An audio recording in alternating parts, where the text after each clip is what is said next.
ဘာသာမျက်မှန်ဒေါသထံ၍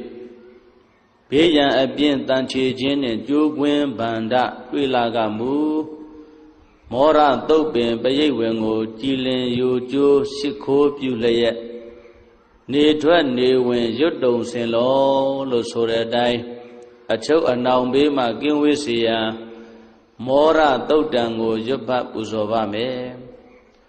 ဩရိတံဘောရိတံပါရိနိဗ္ဗတံမောရယောနိယံယေနတံဝိတာရခမဟာတတံဝနေစရာစိရတံဝါယမန္တာပိနေဝသက္ခိတုဂဏိတော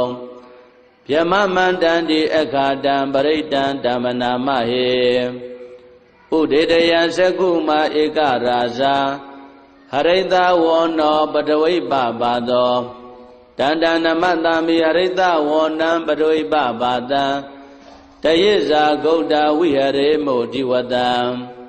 ယေဗျမနာဝရကုတပ္ပဓမ္မေဒေမေနမောဒေဇမံပါလယံတောနမတုဗုဒ္ဓနာနမတုဘောရိယနမောဝိမု ddha နာနမောဝိမု ddhi ယဣမံသောပရိတံကတဝါမောရောစရတိဧတနာအဘေတယံသကုမာဧကရာဇံဟရိတဝောနောပတဝိပပါသောတန္တနမတမိဟရိတဝောနံပတဝိပပါတံတယေဇာဂௌတဝိဟရေမုရတ္တေယေဗျမနာဝရကုတပ္ပဓမ္မေဒေမေနမောဒေဇမံပါလယံတောနမတုဗုဒ္ဓနာနမတုဘောရိယနမောဝိမု ddha နာနမောဝိမု ddhi ယဣမံသောပရိတံကတဝါမောရောဝါသမကပ္ပယိမောရသုတ်တံဩရခတောမောရသုတ်တံမောရသုတ်ပိတေသနာတော်မြတ်တိ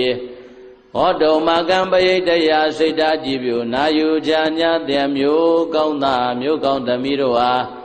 ရခတုကိုလည်းကြမ်းမာစိတ်ချမ်းသာ၍အချုပ်အနှောင်များစွာဘေးကင်းကွာကောင်းစွာမသွေးဆောင်းလျှောက်တော်မူပါစေတည်း